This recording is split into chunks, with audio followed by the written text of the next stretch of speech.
কোচবিহার ২ নম্বর ব্লকের মধুপুর গ্রাম পঞ্চায়েতে বিজেপি টিকিটে নির্বাচিত উপপ্রধান যোগেশ বর্মন যোগ দিলেন তৃণমূল কংগ্রেসে।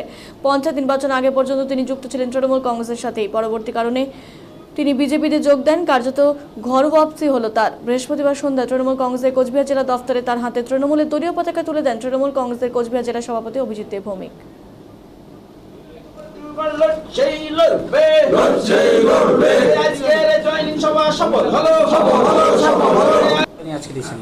নমস্কার।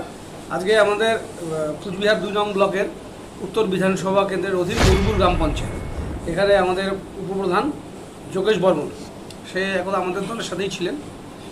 যে কোনো কারণেই হোক, মতানৈক্যের দরুন কারোবার সাথে হয়তো তিনি ভারতীয় জনতা পার্টিতে যোগদান করেছেন।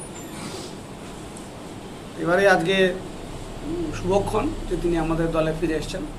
এখানে আমাদের জেলা তৃণমূল কংগ্রেসের জেনারেল সেক্রেটারি শুভঙ্কর দে, আমাদের জেলা তৃণমূল এসসি সেলের সভাপতি এবং ওই অঞ্চলেরই মানুষ পরেশ বর্মন আছে, অঞ্চলের সভাপতি মেঘনাথ, প্রধান উপপ্রধান, তারা প্রত্যেকেই আছেন। আমরা আজকে তার হাতে দলের পতাকা তুলে দিচ্ছি।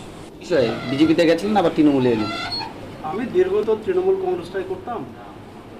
আমি নিজে ভুল বুঝে কিছুদিনের জন্য ভারতীয় জনতা পার্টিতে যোগ করি, কিন্তু ওখানে ওদের নেতৃত্বের সঙ্গে আদর্শের সঙ্গে আমার মেলে না, বনিবনা হচ্ছে না।